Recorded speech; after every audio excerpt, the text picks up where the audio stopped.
അടുത്ത ആർട്ടിക്കിൾ വന്നപ്പോൾ EMSന്റെ മറുപടി അതിന്റെ കൂട്ടത്തിലുണ്ടായിരുന്നു. നിങ്ങൾ അയച്ചു തന്ന ചെക്ക് കിട്ടി, വളരെ സന്തോഷം. ഞാൻ റോയൽറ്റിക്ക് വേണ്ടി ഒന്നും അല്ല എഴുതുന്നത്. എനിക്ക് പറയാനുള്ള കാര്യങ്ങൾ, ആശയങ്ങൾ പങ്കുവയ്ക്കാനാണ്. നിങ്ങളുടെ മാസിക വരുന്നതിനകത്ത് എനിക്ക് സന്തോഷമേ ഉള്ളൂ. അതുകൊണ്ട് റോയൽറ്റി ഒരു വിഷയമല്ല. പിന്നെ റോയൽറ്റി കൊടുക്കണം എന്ന് നിങ്ങൾക്ക് നിർബന്ധമുണ്ടെങ്കിൽ ഇനിമേലിൽ അത് കൊടുക്കുമ്പോൾ EMSന്റെ പേരിൽ അയക്കുന്നതിന് പകരം communist Marxist Party of India എന്ന പേരിൽ ചെക്ക് എടുത്ത് AKG സെന്ററിലോട്ട് അയച്ചു കൊടുക്കണമെന്ന്. EMS മരിച്ചു കഴിഞ്ഞ് ഇറങ്ങിയ ഫ്രണ്ട് ലൈനിലാണ് അദ്ദേഹം ഈ കാര്യം പറയുന്നത്. എന്നിട്ട് അദ്ദേഹം പറഞ്ഞു, പിന്നീടുണ്ടായിരുന്ന അനേക വർഷങ്ങൾ EMSന്റെ റോയൽറ്റി കൈപ്പറ്റിക്കൊണ്ടിരുന്നത് കമ്മ്യൂണിസ്റ്റ് മാർക്സിസ്റ്റ് പാർട്ടി ഓഫ് ഇന്ത്യയാണ്. അപ്പോൾ താലന്തുകളുടെ ഉപമയിലെ സത്യം എന്താണോ അത് അനുസരിക്കാൻ പെന്തിക്കോസുകാരന് പറ്റത്തില്ലെങ്കിൽ അതനുസരിക്കുന്ന കമ്മ്യൂണിസ്റ്റുകാരുണ്ടായിരുന്നു. ഇപ്പൊ ഒരുത്തനും കാണത്തില്ലായിരിക്കും. എന്നെങ്കിലും നമ്മൾ മനസ്സിലാക്കണം. ഞാൻ പറയട്ടെ, ദൈവം നമ്മിൽ നിന്ന് പ്രതീക്ഷിക്കുന്ന എന്താണോ അത് ഇതാണ്. അത് നിങ്ങൾ വിശ്വസിച്ചാലും ഇല്ലെങ്കിലും. നിങ്ങളുടെ വിശ്വാസം അനുസരിച്ചൊന്നും മാറുന്നതല്ല വേദപുസ്തകത്തിന്റെ തത്വം അതാണ്. ഞാൻ ജീവിക്കുന്നത് ദൈവത്തിന് വേണ്ടിയാണെങ്കിൽ എനിക്കുള്ളതും ദൈവരാജ്യത്തിന്റെ വകയാണ്. Everything belongs to God. അത് പഠിക്കാനായിട്ട് നമ്മൾ പഠിക്കണം, അറിയണം. അതുകൊണ്ട് ഞാൻ എന്തെങ്കിലും ദൈവത്തിന് കൊടുക്കുമ്പോൾ ഞാൻ കർത്താവിന് വേണ്ടി ദൈവം എന്നോട് കാണിച്ച മനസ്സലിവിന് പകരം ഞാൻ ചെയ്തു എന്ന് ചിന്തിക്കരുത്. അങ്ങനെ പറയാൻ നിങ്ങൾക്ക് അവകാശമില്ല. അതുകൊണ്ട് പൗലോസ് മറ്റൊരു കാര്യം ആവശ്യപ്പെടുന്നത്, നിങ്ങൾക്ക് എന്ത് ദൈവത്തിന്റെ മനസ്സലിവിന് പകരം കൊടുക്കാൻ പറ്റും? വസ്തുക്കൾ കൊടുക്കാൻ കഴിയത്തില്ല.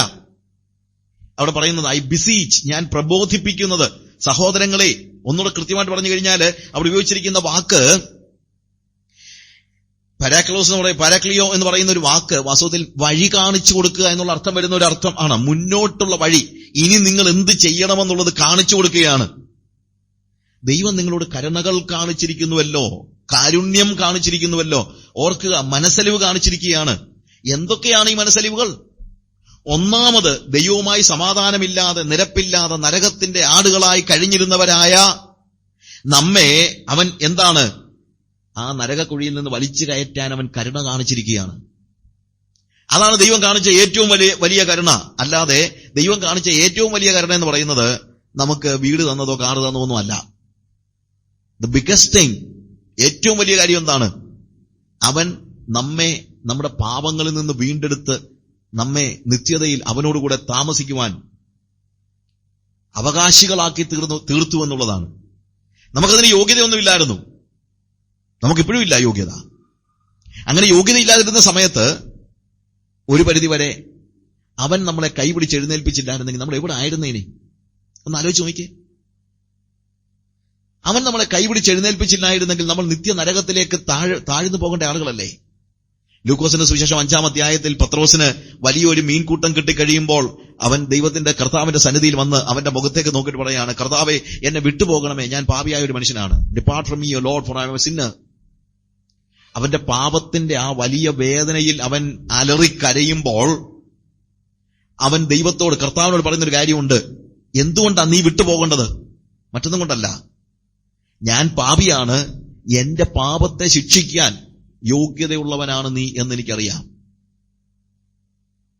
ഞാൻ പറയട്ടെ, ഞാൻ ഇവിടെ എന്തെങ്കിലും ഒരു പാപം ചെയ്യുമ്പോൾ ഞാനുമായിട്ട് ഒരു ബന്ധവും ഇല്ലാത്ത ആൾ, എന്നെ പരിചയമില്ലാത്ത ആൾ, എനിക്ക് എന്റെ മേൽ യാതൊരു അവകാശമില്ലാത്ത ഒരാൾ അവൻ വരുമ്പോഴത്തേക്ക് ഞാൻ അവനോട് പറയത്തില്ല വിട്ടുപോകണമെന്ന് പറയത്തൊന്നുമില്ല. പറ്റുമോ? അതിന്റെ ആവശ്യമില്ലല്ലോ. എന്നാൽ യേശുവിനോട് എന്തുകൊണ്ടാണ് നീ വിട്ടുപോകണമെന്ന് പറയാൻ കാര്യം? അവൻ പേടിച്ചുപോയി. കാര്യം അവന്റെ പാപത്തെ ശിക്ഷിക്കാൻ കഴിവുള്ളവനായ, യോഗ്യതയുള്ളവനായ ആൾ. നമ്മുടെ പാപത്തെ ശിക്ഷിക്കാൻ ആകെ ആർക്കേ യോഗ്യതയുള്ളൂ? യേശുവിന് മാത്രമേ യോഗ്യതയുള്ളൂ. പാപത്തിൽ പിടിക്കപ്പെട്ടവളായ സ്ത്രീ, അവളെയും കൊണ്ട് കർത്താവിന്റെ അടുക്കൽ പരീശന്മാർ വന്ന സമയത്ത്, അല്ലെങ്കിൽ ജനങ്ങൾ വന്ന സമയത്ത് കർത്താവിനോട് പറഞ്ഞു, നിങ്ങളിൽ പാപമില്ലാത്തവൻ ഇവളെ ആദ്യം കല്ലെറിയട്ടെ. എല്ലാവരുടെയും കല്ല് താഴെ പോയി. ഒടുവിൽ സ്ത്രീയും അവനും മാത്രം അവശേഷിച്ചു. കർത്താവോട് ചോദിച്ചു, ആരും നിന്നെ ശിക്ഷ വിധിച്ചില്ലയോ? അവൾ പറഞ്ഞില്ല കർത്താവേ. യേശു പറഞ്ഞു, ഞാനും നിന്നെ ശിക്ഷ വിധിക്കുന്നില്ല. എന്താ അതിന്റെ അർത്ഥം? ശിക്ഷ വിധിക്കാൻ അവകാശമുള്ളവൻ അവനാണ്, എന്നിട്ടും അവൻ ശിക്ഷ വിധിച്ചില്ല.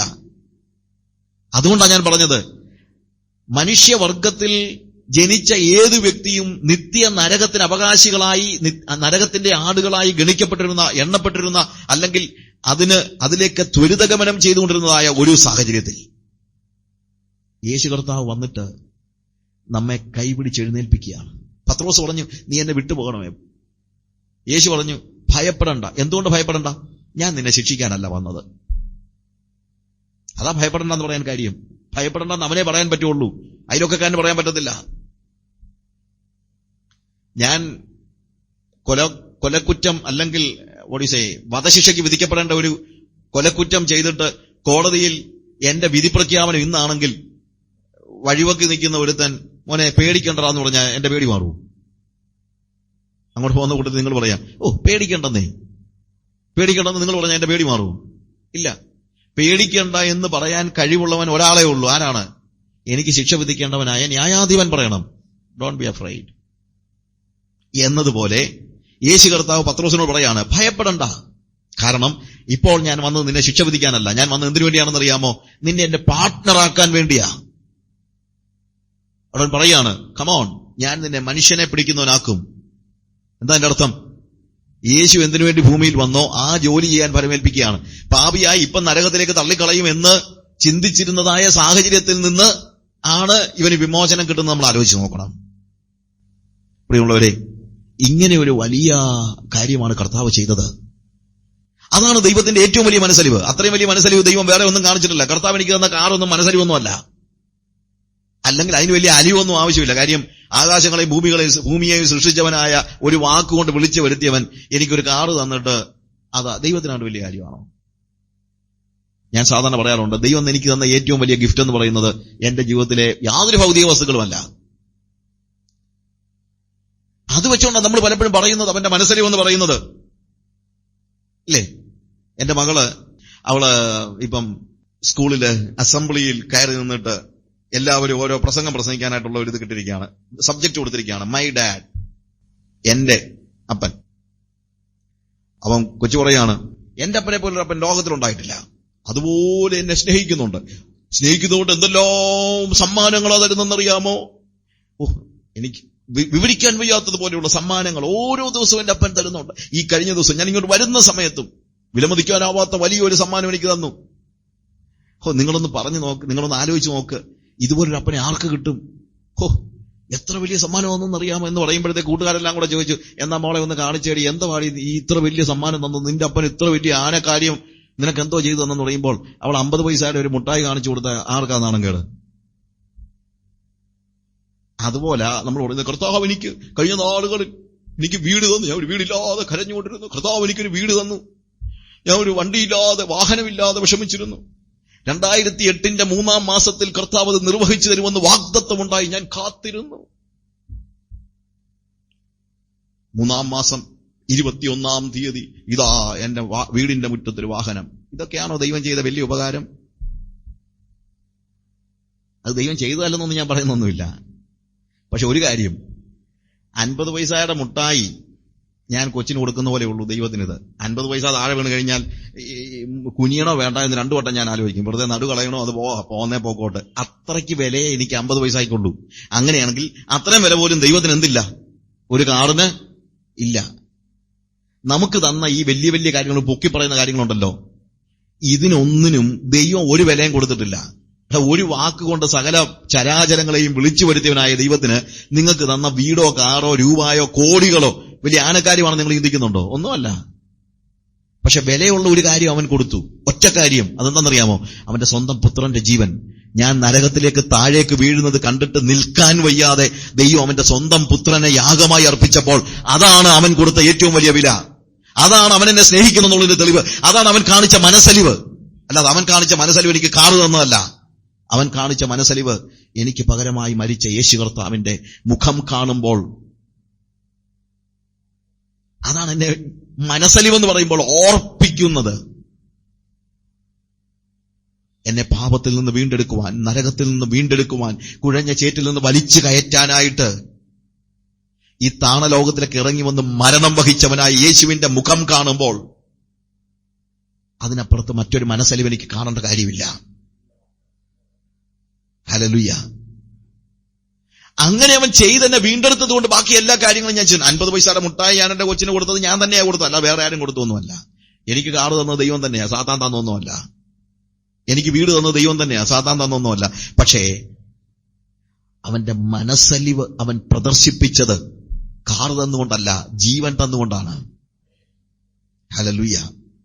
അതുകൊണ്ടാണ് പൗലോസ് പറയുന്നത് എന്ത്? ഞാൻ ദൈവത്തിന്റെ മനസ്സലിവ് ഓർപ്പിച്ച് നിങ്ങളെ പ്രബോധിപ്പിക്കുന്നത് എന്തെന്നാൽ, അതിന് പകരമായിട്ട് നിങ്ങൾ എന്താ ചെയ്തിരിക്കുന്നത്? നമുക്കൊന്നും ചെയ്യാൻ കഴിയത്തില്ല. Normal way we cannot do anything. ഞാൻ ഡി.എൽ. മൂഡിയെ കുറിച്ചൊരു പുസ്തകം എഴുതിയിട്ടുണ്ട്, ജോർജ് മുള്ളറിനെ കുറിച്ചൊരു പുസ്തകം എഴുതിയിട്ടുണ്ട്. ഡി.എൽ. മൂഡി ജോർജ് മുള്ളറിനെ കാണുന്ന ഒരു സീൻ ഡി.എൽ. മൂഡിയുടെ പുസ്തകത്തിൽ ഞാൻ ഡിസ്ക്രൈബ് ചെയ്തിട്ടുണ്ട്. അത് വളരെ രസകരമാണ്. ഡി.എൽ. മൂഡി ഒരു ചെറുപ്പക്കാരൻ, ഷിക്കാഗോ പട്ടണത്തിൽ ലോകത്തിലെ ആദ്യത്തെ YMCA കെട്ടിടം പണിതവൻ എന്ന് തന്നെയല്ല, ഇലിനോയിലെ 2000-ലേറെ കുഞ്ഞുങ്ങൾക്ക് വേണ്ടി ഒരു സൺഡേ സ്കൂൾ നടത്തി അവർക്ക് വേണ്ടി ഇലിനോയ് സ്ട്രീറ്റ് ചർച്ച് പണിതവനാണ്. ഇതെല്ലാം അദ്ദേഹം ചെയ്തത് 25 വയസ്സാകുന്നതിന് മുമ്പാ.